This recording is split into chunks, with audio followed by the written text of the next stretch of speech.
नमस्कार दोस्तों, मैं संदीप कुमार कौशिक आप सभी का आपके अपने कार्यक्रम एस्ट्रोनोमोलॉजी 456 में हार्दिक स्वागत करता हूं। दोस्तों, आज हम बात करने जा रहे हैं कर्क राशि। जैसा कि आप लोगों को मालूम है 4 फरवरी से गुरु मार्गी हो गए वक्री से, और ऐसे में इन्हें क्या फल प्राप्त हो। जैसा कि आप लोग देख रहे हैं, गुरु जो है इनके 11वें भाव में यानी कि लाभ भाव में, तो ऐसे में इन लोगों को क्या क्या चीज़ों में सफलताएं मिलेंगी और किन चीज़ों को इन्हें ख्याल रखना पड़ेगा। सबसे पहली बात तो तीसरे भाव पे पहली दृष्टि है, जो इनका तीसरा भाव है। तो यहाँ पे थोड़ा आलस महसूस कर सकते हैं ये लोग, और साथ ही साथ जो कार्य करने की क्षमताएं हैं उसमें थोड़ी सी गिरावट देखी जाती है। लेकिन ऐसा नहीं है कि इन्हें कुछ नहीं मिलेगा। गुरु यहाँ पे बहुत कुछ देते हैं। परिवार से, भाई बहनों से संबंध थोड़े से अच्छे बन जाते हैं ऐसे समय पे, जब भी गुरु की तीसरे भाव पे दृष्टि होती है। एक तो यही चीज़ है। दूसरा यह है कि थोड़ा आलस से आप लोगों को इस समय परहेज करना चाहिए। अगर आप लोग आलस से परहेज नहीं करेंगे तो वहाँ पे आप लोगों को दिक्कतें पैदा हो जाएंगी। दूसरी जो दृष्टि है यानी कि सप्तम दृष्टि, वो है इनके पंचम भाव में। पंचम भाव में जब भी गुरु की दृष्टि पहुंचती है 11वें भाव से, तो एक चीज मान के चलिए, कहीं ना कहीं आप लोगों को कुछ सफलताएं ऐसी मिल जाती हैं पढ़ाई लिखाई के क्षेत्र में, ज्ञान के क्षेत्र में, जो आपके वर्षों तक काम आती हैं। यानी कि जीवन भर जो है ऐसी जब भी दृष्टि पड़ती है गुरु की, तो वो चीज़ें जो है, ज्ञान की चीज़ें, वो आपकी पूरे जीवन भर आपके स्वयं के काम आती हैं। उससे आप लोगों को काफ़ी फायदा मिलता है, या ये कह लीजिए कुछ न कुछ अच्छा होने के चांसेस यहाँ पे ज़्यादा बन जाते हैं।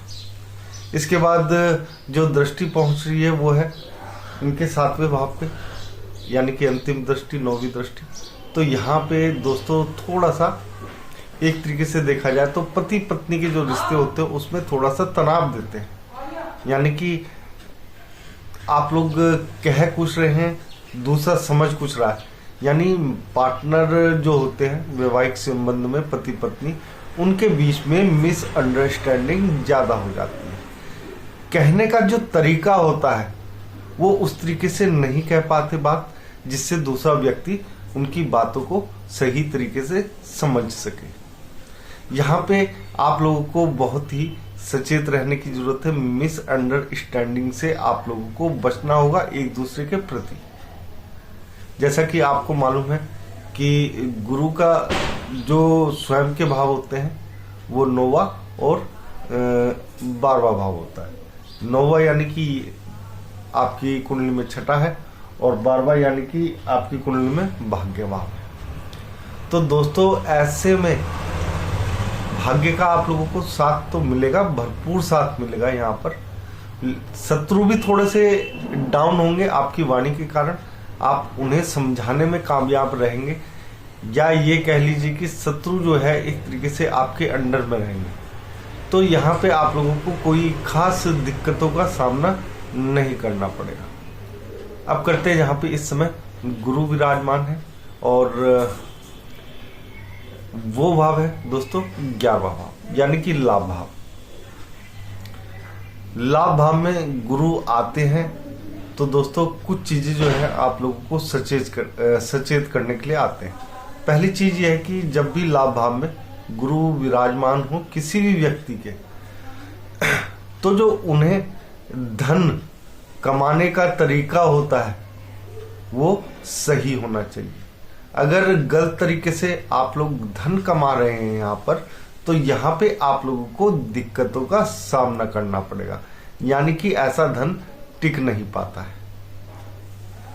जो आप लोग मेहनत से अपने स्वभाव के अनुरूप कार्य करके आप लोग धन कमा रहे हैं, उससे आप लोगों को जबरदस्त लाभ यहाँ पे प्राप्त होता है।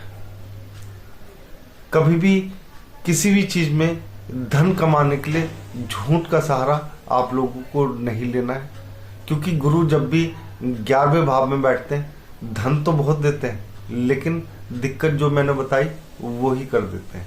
अगर आप लोगों को इन दिक्कतों से बचना है तो दोस्तों धन कमाने के लिए कभी भी गलत तरीकों का प्रयोग ना करें, क्योंकि ये जो धन है वो रुक नहीं पाएगा।